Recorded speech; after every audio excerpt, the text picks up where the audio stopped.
My fiancé's maid of honor texted me. She's having second thoughts. She'd offer to pay for her dream car to reassure her. I replied, understood. Then I canceled the wedding venue, citing extortion as the reason. The non-refundable deposit was all in her name. I, 32 male, was sitting at my desk last Monday finalizing some wedding details when I got a text from Bethany. She's my fiancée, Rachel's, 29, maid of honor, and supposedly best friend since middle school. Hey Jason, need to talk to you about something important. Rachel doesn't know I'm reaching out. My first thought was maybe she needed help planning the bachelorette party or something. We were 8 weeks out from the wedding. What's up? Look, I care about you both, so I'm just gonna be straight with you. Rachel's been having second thoughts. She's stressed about the wedding and honestly questioning if you're the right guy for her future. My stomach dropped. Rachel and I had been together 4 years, engaged for 1. Everything seemed fine. We'd literally gone cake tasting 2 days ago. Second thoughts about what exactly? She feels like you're not really committed to building the life she wants. Like, she mentioned you still drive that old Camry and live in a basic apartment. She needs to know you can provide the lifestyle she deserves. I stared at my phone. My 2018 Camry runs perfectly. My apartment is nice, 2 bedrooms, good area, $2,100 a month. I make $78 as a project manager. Not rich, but comfortable. What are you suggesting, Bethany? If you really love her, you should show it. She's always wanted a Mercedes C-Class. If you offered to buy her one as a pre-wedding gift, it would prove you're serious about giving her the life she wants. Otherwise, IDK if this wedding is happening. Let me be clear here. The wedding venue deposit? $8,500. Rachel insisted on this specific place, said she'd handle the deposit since her parents gave her money specifically for it. Catering deposit? Another $3,200, also in her name because she wanted to use her credit card for the points. Photographer, DJ, florist, probably another $4K in deposits. All in her name because she wanted to build her credit. So you're telling me if I don't buy her a $45,000 car, she's calling off the wedding? I'm trying to help you here, Jason. She's my best friend and I know what she needs. This would show her you're willing to invest in your future together. Understood. So you'll do it? I understand the situation perfectly. Then I hung up.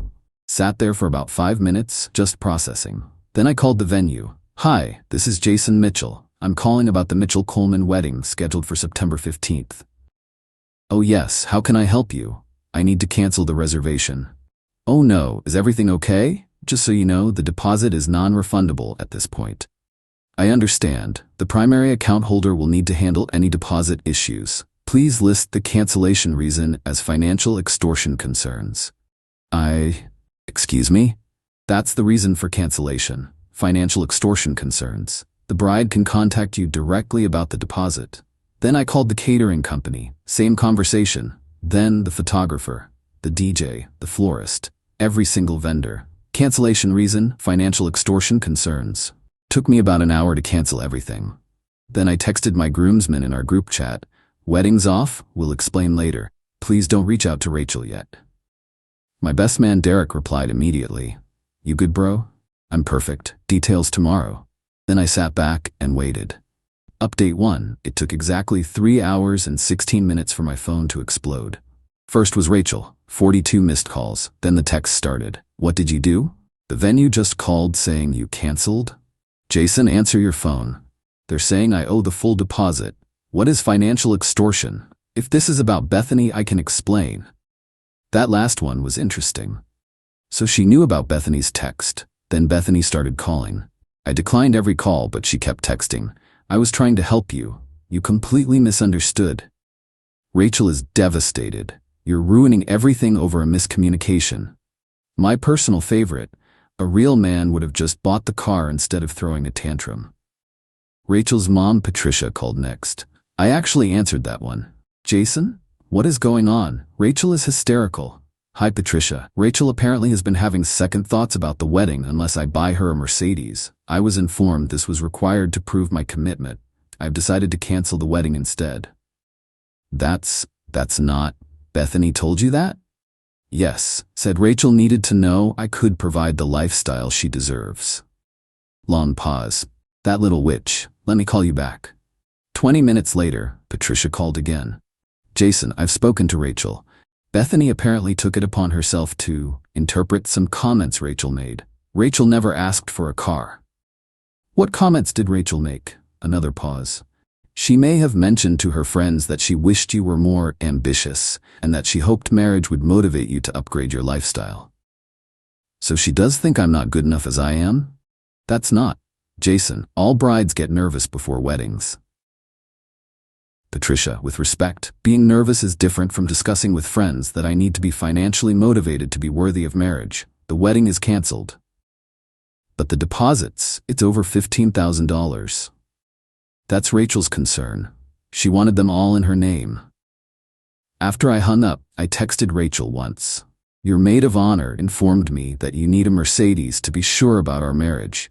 That tells me everything I need to know. The apartment lease ends in 2 months. Please arrange to move your belongings. Then I turned off my phone and went to Derek's place. Update 2. Stayed at Derek's for 2 nights to let things cool down. When I got back to the apartment Wednesday evening, Rachel was there with reinforcements. Bethany, her sister Amy, and her mom. The second I walked in, Rachel started crying. Not pretty tears, full dramatic sobbing. How could you do this to me? Everyone knows. The humiliation. You humiliated me first when you discussed with your friends that I wasn't good enough. I said calmly. Bethany jumped in. She never said that. You're twisting everything. You literally texted me saying she needed a Mercedes to be sure about marriage. I was being dramatic. Girls talk. You don't understand female friendships. Amy piled on. Jason, you're being ridiculous. Do you know how much money she's losing? The venue won't refund anything. Then maybe she should have thought about that before deciding I needed to be financially extorted to be worthy of marriage. Patricia tried the reasonable approach. Jason, please, let's just reschedule everything. This is a misunderstanding. It's not a misunderstanding. Rachel thinks I need to buy expensive cars and upgrade my lifestyle to be marriage material. I think I'm fine as I am. We're incompatible. Rachel finally stopped crying long enough to speak. I never asked for a car. I just said it would be nice if you were more ambitious. What does that mean, Rachel? More ambitious? She hesitated. Just, you've been at the same job for 3 years, same apartment for 4, same car. It's like you're not trying to improve. I got 2 promotions in those 3 years. My salary went from $62K to $78. I'm saving $1,500 a month. But because I don't blow it on luxury cars, I'm not ambitious. That's not what I meant. Then what did you mean? Silence. Bethany tried again. Look, just buy the car and fix this. Be a man. I laughed. Actually laughed. A man? A real man doesn't need to buy someone's love. She's not asking you to buy her love, Amy screeched. Just show you care. I was marrying her. That's how I was showing I cared. Then Rachel dropped the bomb. If you don't fix this, I'm suing you for the deposits. My lawyer says since you canceled everything, you're liable. Your lawyer? You've already contacted a lawyer? My cousin Brad. He says I have a case. Good luck with that. I have Bethany's texts explicitly stating I needed to buy you a car or the wedding was off. That's extortion. Hence why I listed it as the cancellation reason with every vendor. Everyone went quiet. You told everyone it was extortion? Rachel whispered. That's what it was. The next morning I woke up to find my car keyed. Deep scratch down the entire driver's side. No cameras in our parking area, so no proof, but I knew. Then the social media campaign started. Rachel posted this long thing about how some men can't handle strong women with standards, and how she dodged a bullet with a manipulative narcissist who twisted her words. Her friends piled on. Comments about toxic masculinity and financial abuse and how I trapped her with deposits then abandoned her. I posted once, just screenshots of Bethany's texts, every single one, including the one where she said, if you really loved her, you'd buy the Mercedes. And the one saying, she's been having second thoughts unless you prove you can provide the lifestyle she deserves. And my personal favorite, a real man would have just bought the car. The comments shifted real quick. Update 3 Friday morning, I get an official-looking email from Brad, the lawyer cousin, demanding I pay Rachel $15,000 for the lost deposits plus $5,000 for emotional distress and reputational damage. I forwarded it to my buddy Tom, who's an actual lawyer, not a cousin who does real estate law like Brad. Tom called me laughing. Emotional distress? Because she tried to extort you? This is beautiful. Can I respond? Go for it. Sent back a masterpiece. Cited state law on extortion, included Bethany's texts as evidence, pointed out that Rachel chose to put deposits in her name and therefore assumed the risk, and mentioned that her social media posts could be considered defamation. He ended with, "Any further contact regarding this matter should be directed to my office. Any continued harassment of my client will result in immediate legal action." Radio silence from Brad, but Rachel wasn't done. Saturday night, I'm at Derek's watching the game when I get a call from my mom. "Jason, honey, Rachel just left." "She went to your house?" "She was crying, saying you ruined her life over a misunderstanding. She said she loves you and just wanted to know you were serious about your future together." "Mom, she wanted me to buy her a Mercedes to prove my worth. She said that was Bethany's idea, not hers. But she didn't shut it down, did she? She knew Bethany was texting me. She admitted it." My mom sighed. "Your father and I have been married 35 years. You know what car I drove when we got married? A beat-up Honda with 150,000 miles, because we were building a life together." "Exactly. I told her that. She said times are different now." "What did you say?" "I said love isn't different." Then I asked her to leave. Sunday, Rachel's dad Frank called me. Frank's always been a straight shooter.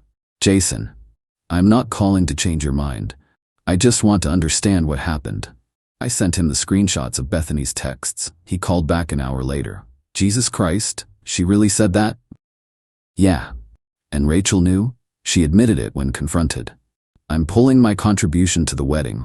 All of it. That money was for my daughter to marry a good man, not to shake him down for a luxury car." "I appreciate that, Frank. You know I always liked you, Jason. You remind me of myself at your age. Work hard, save money, don't flash it around. That's how you build wealth. Thanks." Rachel? She got caught up in all that Instagram nonsense, comparing herself to her friends. Madison got a Tesla from her husband. Qley got a Lexus. She felt left behind. So this was never about me. It was about keeping up with her friends. I'm afraid so. Monday morning, I get to work and there's HR waiting for me. "Jason, we've received some concerning messages about you through our company Facebook page." My stomach dropped. She showed me her screen. Someone had messaged my company claiming I was financially abusive and manipulative, and warned them about having someone like me in a management position. "This is clearly personal," HR said, "but we need to document it." "Do you know who might have sent this?" "My ex-fiancée or her friends. I called off our wedding last week." I showed her the text from Bethany. HR's eyes widened. "She tried to extort you for a car?" "Basically. We'll be keeping this on file in case there's any escalation, and we'll be responding that this appears to be a personal matter unrelated to your employment." That afternoon, Bethany showed up at my apartment. "We need to talk." "No, we don't. I'm trying to fix this. You already did enough. Look, just buy her something. Not a Mercedes. Maybe like jewelry, a nice watch. Show her you care." "Bethany, do you not understand? It's not about the money. It's about the fact that she thinks I need to buy her affection." "That's not what this is." "Then what is it?" "It's about security. She needs to know you can provide." "I can provide. I make good money. I save. I invest. I'm just not flashy about it." "But how is she supposed to know that?" "By trusting me? By looking at my actions over 4 years? By having adult conversations about finances instead of sending her friend to shake me down?" She actually stomped her foot. Like a child. "You're impossible. You're throwing away something beautiful over pride." "I'm walking away from something transactional that was pretending to be love." She stormed off, but not before yelling loud enough for all the neighbors to hear. "She's better off without you. You'll die alone with your stupid Camry." Joke's on her. The Camry's paid off and gets great gas mileage. Final update. It's been 3 weeks since I canceled the wedding. Here's where everyone ended up. Rachel lost roughly $15,700 in deposits. Her dad Frank refused to help her cover it, saying she needed to learn a lesson about consequences. She had to take out a personal loan to pay off the credit cards she'd used. The venue actually called me last week. They had a cancellation and could squeeze in another wedding on our date, but they needed both parties to sign off on releasing the venue. I agreed immediately. Rachel held out for 3 days trying to negotiate getting some of her deposit back. They gave her $500 of the $8,500. She texted me furiously about how I could have backed her up. I didn't respond. Bethany is no longer Rachel's friend. Turns out, when the friend group saw the texts she sent me, they realized she'd been stirring up drama for years. Madison came forward about how Bethany told her husband she was unsatisfied with her engagement ring. Qley revealed Bethany had tried to convince her that her husband was cheating. He wasn't. The whole group cut her off. Brad, the cousin lawyer, got in trouble with his actual firm for sending legal threats outside his area of practice. Turns out his boss saw the email. Tom made sure of that and was not happy about Brad using the firm letterhead for family drama. Rachel tried one last manipulation. She showed up at my apartment 2 days ago with a box of my stuff I didn't even want back, old t-shirts, a coffee mug. She was dressed up, full makeup, perfume I'd bought her for her birthday. I just wanted to return your things. Thanks, you can leave them there. Jason, can we talk? Really talk? About what? I messed up. I let Bethany get in my head. I let Instagram and comparing myself to others ruin what we had. Okay, I love you, not your money, not a car, you. If that were true, you would have shut Bethany down the second she suggested I needed to buy you a Mercedes. I was confused. Wedding planning is stressful. Rachel, you knew she was texting me. You admitted it. You let her do your dirty work so you could have plausible deniability. That's not true. Then why did your first text to me say, if this is about Bethany I can explain? You knew exactly what she was doing. Silence. I thought if you bought the car, it would mean you really loved me. No. You thought if I bought the car, you could post pictures on Instagram to keep up with Madison and Qley. She started crying. I'm going to be 30 next year. All my friends are married. They all have nice things. I just wanted to feel special too. You were special. You were getting married to someone who loved you. But that wasn't enough. It wasn't about the car. You're right. It was about what the car represented. Status. Showing off. Being able to say your man bought you a Mercedes. It was never about us. She left without saying anything else. Yesterday, Derek sent me a screenshot from Instagram. Rachel posted a picture of herself with some motivational quote about knowing your worth and not settling for less than you deserve. The top comment was from Frank, her own dad. Maybe focus less on what you deserve and more on what you earn. Savage. As for me, I'm doing great. That $1,500 a month I was saving? Still saving it. Actually, more now since I'm not spending money on wedding stuff. Tom and I are looking at investment properties. Turns out having good credit and actual savings makes that possible. Who knew? Got a text from a number I didn't recognize last night. Hi Jason, this is Madison. I wanted to apologize for believing Rachel's side without hearing yours. Also, my sister Brooke is single and thinks what you did was badass. Can I give her your number? I said yes. We're getting coffee on Saturday. She drives a 2015 Civic and thinks expensive cars are a waste of money that could go toward traveling. Might be worth exploring. The best revenge? Living well. And I'm living well within my means, exactly as I always have. No Mercedes required. Edit, since everyone's asking, yes, Brooke and I had coffee. It went well. She literally showed up with a spreadsheet of her 5-year financial plan, including savings goals and investment strategies. I think I'm in love. Also, Rachel apparently saw us together, small world, and had a complete meltdown in the middle of Target. Security was called. Bethany texted me asking if I was dating Brooke to get back at Rachel. I didn't respond, but Brooke did. No, he's dating me because I don't need a luxury car to know my worth. Mic drop.